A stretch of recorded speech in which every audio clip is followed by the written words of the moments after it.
आप इमेजिन करो कि कोई लड़का 12 साल की उम्र में कोडिंग करके वीडियो गेम बना सकता है। यह लड़का बहुत ही इंटेलिजेंट और इनोवेटिव। इस लड़के की उसके दोस्त बेइज्जती करते थे। आज उसी लड़के ने रॉकेट, इलेक्ट्रिक कार और एआई टूल बनाकर दुनिया का सबसे अमीर बन गया। हाँ जी मित्रों, मैं बात कर रहा हूँ एलोन मस्क की। एलोन मस्क का जन्म साउथ अफ्रीका के कोलंबिया शहर में हुआ था।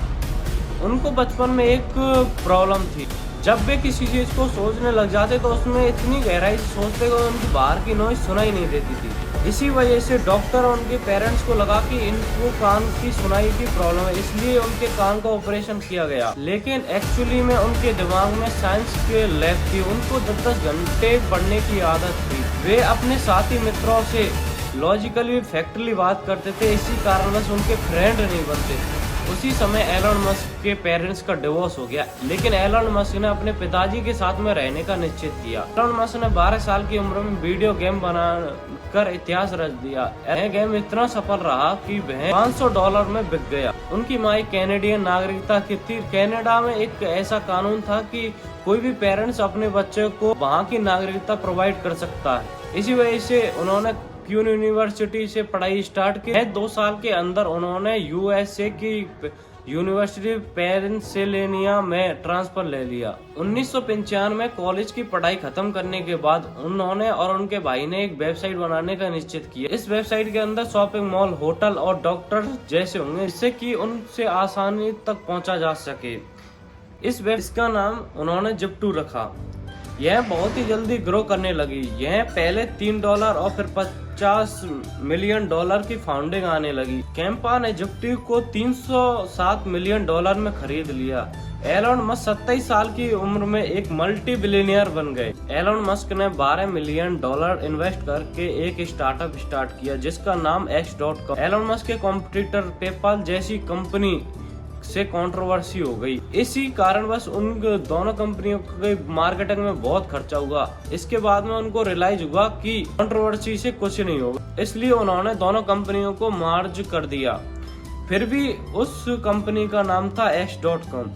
इसी वक्त एलोन मस्क की पुरानी जस्टिन से शादी हो गई। इसके बाद में वे हनीमून पर चले गए। वहाँ के सीनियर और बोर्ड ने एलोन मस्क को सीईओ के पद से हटा दिया और जस्टिन टेल को सीईओ का पद संभाल दिया।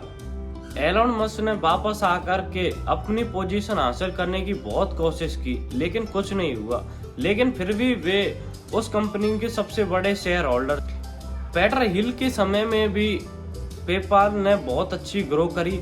पीटर हिल ने ईबे कंपनी को $1.5 बिलियन में बेच के बावजूद भी एलोन मस्क को $180 मिलियन मिले। इसके बाद में एलोन मस्क का स्पेस में इंटरेस्ट बढ़ने लगा। एलोन मस्क बचपन में रॉकेट बनाकर लॉन्च किया। एलोन मस्क ने थोड़ी रिसर्च करी और पता किया कि अभी तक कोई भी मार्स पर नहीं पहुंचा है, तो उनका सपना था मार्स को एक्सप्लोर करना। एलोन मस्क ने स्पेस के बेस्ट साइंटिस्टों से मुलाकात करी और स्पेस से संबंधित वे किताबें पढ़ने लगे, जिससे कि स्पेस की नॉलेज में एक्सपर्ट होने लगे। एलोन मस्क ने सोचा कि मार्स पर पहला पौधा लगाया जाए और कैमरा के थ्रू पूरी दुनिया को दिखाया जाए।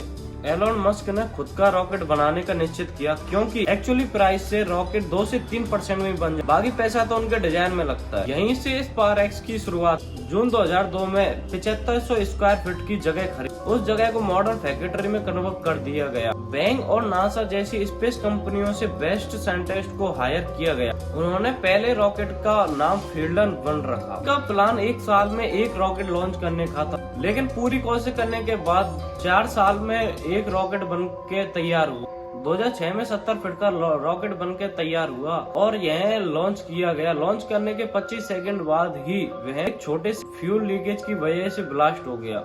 फिर 1 साल बाद फैल्कन 2 लॉन्च किया गया। अंतरिक्ष में पहला स्टेप तो फैल्कन 1 से अलग हो गया, लेकिन सेकंड स्टेप में इंजन समय से पहले ही बंद हो गया। इसी कारणवश वह अंतरिक्ष में ही ब्लास्ट हो गया। उन्होंने तीसरे लॉन्च की तैयारी कर दी। अगस्त 2008 में फैल्कन 3 लॉन्च किया गया। वह सेंसर की कमी के वजह से आसमान में ही फट गया। एलोन मस्क के पास केवल एक ही रॉकेट को लॉन्च करने के पैसे बाकी थे, इसलिए खुद एलोन मस्क ने कंपनी में काम किया। फाइनली दिसंबर 2008 में फैल्कन 1 का 4 स्टेप लॉन्च किया गया। उसके first, second, third, 4 step successfully रहे, किसी ने भी सेलिब्रेट नहीं किया।